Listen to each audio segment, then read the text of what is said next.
You're walking down a dark hallway, nothing behind you but shadows and silence. And still, the hair on your neck rises. You feel it. Someone's there. You turn around. Nothing. Empty air. This isn't your imagination running wild. The real reason is far stranger than you think. Your brain isn't guessing randomly in the dark. It's running a detection system built over millions of years, one that would rather be wrong 100 times than miss a real threat once. Neuroscientist Giulio Tononi, known for his research on consciousness and perception, has described how the brain constantly generates predictions about the environment even when sensory information is incomplete. In darkness, your eyes send far less information than usual. Your brain doesn't just sit with that gap. It fills it in using probability, memory, and instinct rather than actual data. Why would your brain guess instead of just admitting it doesn't know? Because for most of human history, waiting for certainty could get you killed.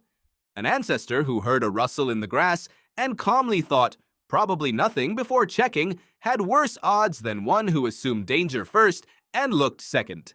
Evolution doesn't reward accuracy. It rewards survival. And a brain that occasionally sees threats that aren't there survives more often than one that occasionally misses threats that are. This is where it gets stranger. Psychologist Christopher French, who studies anomalous perception, found that the specific feeling of being watched isn't just anxiety. It often traces back to something in your peripheral vision or sense of spatial awareness picking up a genuine irregularity, a shift in air pressure from a doorway, a faint reflection, a shadow that moved slightly differently than expected, all processed below conscious awareness before you're even aware you noticed anything. Your conscious mind gets the feeling of being watched before it gets the actual reason. The unconscious detection happens first. The explanation, or lack of one, comes later. Neuroscientist Olaf Blanke ran a series of experiments using a robotic device that created a subtle delay between a person's movement and a felt touch on their back. Under specific conditions, this delay was enough to make people report the unmistakable sensation of a presence standing behind them, even while alone in the room. The brain system for tracking your own body in space can misfire under strange sensory conditions, and when it does, it doesn't produce vague confusion. It produces the specific, vivid feeling of another person nearby. Think about what that means. The feeling of a presence isn't some mystical extra sense. It's your brain's spatial awareness system malfunctioning in a very particular, very consistent way. One that has apparently been consistent enough across human history to show up in ghost stories, religious visions, and campfire tales across nearly every culture on Earth. There's a reason darkness specifically triggers this. Your visual system, normally your most trusted source of information, goes mostly offline. But your other threat detection systems, hearing, peripheral motion sensing, spatial awareness, don't shut down with it. They actually become more sensitive to compensate, scanning harder with less reliable input.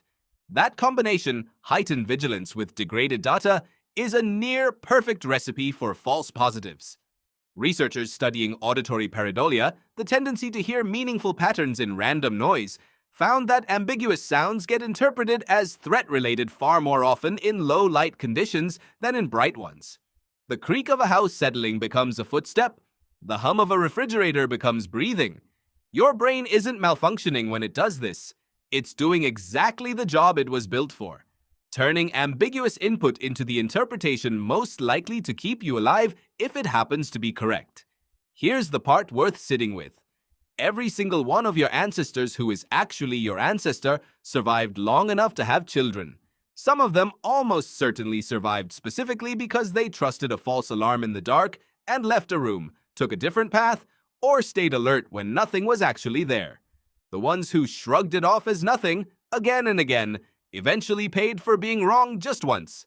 You are the descendant of the ones who got spooked, not despite it, because of it. So the next time you feel that prickle on the back of your neck in an empty room, notice what's actually happening. That's not fear malfunctioning. That's an ancient, well-tested alarm system doing exactly what kept your bloodline alive, running a calculation so old it predates language itself. Still convinced that being wrong about safety is far more dangerous than being wrong about danger. You didn't imagine someone was behind you. Some ancient part of your brain simply decided it was safer to assume they were.